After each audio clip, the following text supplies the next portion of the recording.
Good day everyone, I am Justinian and I will be discussing you the historical perspective of correction.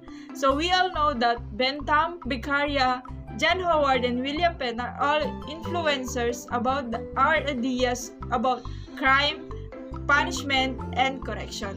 So here are discussion. When we say correction, it is a pillar that undertakes the information and rehabilitation of offenders for their eventual absorption into the social and economic stream of the community. It's either through institutional or community-based programs. In the Philippines, it is considered the weakest pillar in the Philippine criminal justice system. Why? Because they fail to reform offenders and prevent them from returning to criminal life.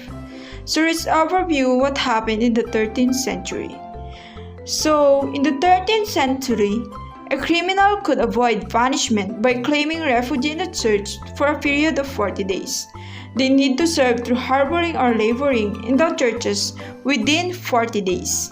In the 16th century, transportation of criminals in England was authorized. At the end of this century, Russia and other European countries followed this system, but unfortunately, this practice was abandoned in 1835. So what is gaols or jails? The description given to special detention facilities operated by English sheriff in England during 18th century. Galleys is a long, low, narrow, single-decked ship propelled by sails, usually rowed by criminals. It is a type of ship used for transportation of criminals in the 16th century. Hulks.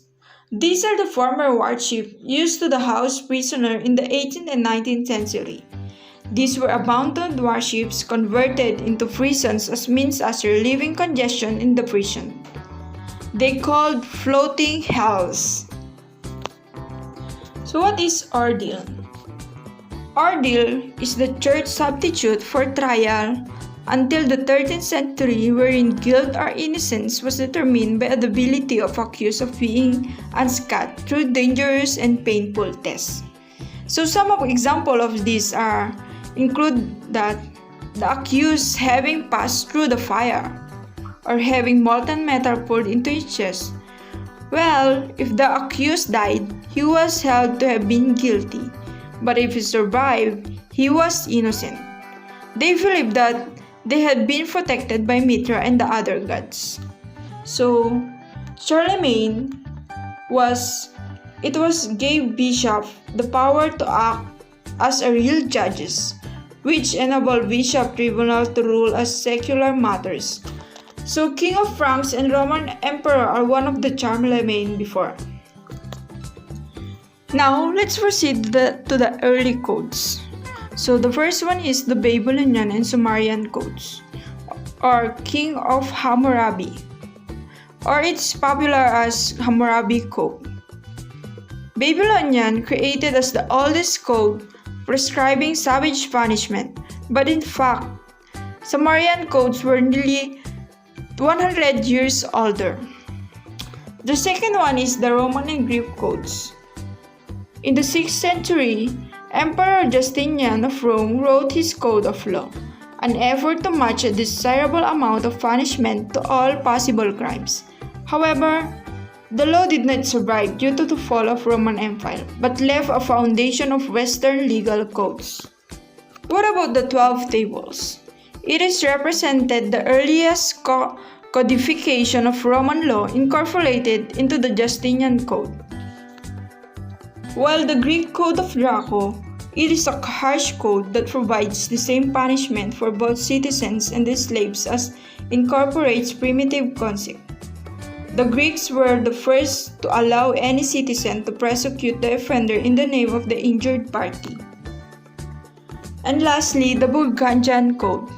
It is a specified punishment according to the social class of offenders, dividing them into nobles, middle class, and lower class, and specifying the value of the life of each person according to social status. So social status is really important in the Burgundian Code. So now let's proceed to the early prisons. So the first one is the Mamertine prison. It is the only early human place of confinement which is built under the main sewer of Rome in 64 before Christ. And here's the Bride's Well, the most popular workhouse in London, which was built by the employment and housing in English prisoners. It is used for locking up vagrants, beggars, prostitutes, and other misfit saints. So Bridges Wells England's first house of correction. The Walnut Street Jail. It is originally constructed as the Detention Jail in Philadelphia. It was converted into a state prison and became the first American penitentiary. It also known as Burgundian Code. So, in Walnut Street Jail, they believed that the punishment had three legitimate purposes. So, the first one is to perform offenders, to prevent them from committing future crimes, and the last is to remove them from society temporarily until they develop a repentant attitude. So now, let's proceed to the summary of our discussion. So human beings have been intensive in their development of punishment and the way in which they hold and keep people. So correctional history is littered with efforts to improve means of coercion and to reform. Those accused or convicted of crimes who had been more means were less likely to be treated or punished severely in the old times. Sometimes, the old worldviews or paradigms are challenged by new evidence and ideas, and they are discarded for new paradigms.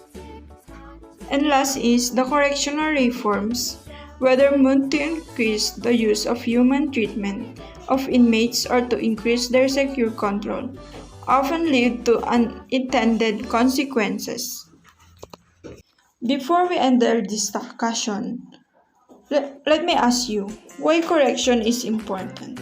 So according to 2 Timothy chapter 3 verse 16 to 17, all scriptures is given by inspiration of God, and is profitable for doctrine, for reproof, for correction, for instruction in righteousness, that the man of God may be perfect, truly furnished unto all good works. So we should never just accept mistakes or a sin. Every attempt should be made to correct mistakes. Undertakes. The key is to realize that what is right and wrong, and you can be corrected.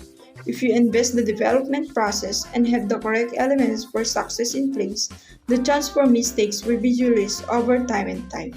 So that's all for today. Thank you.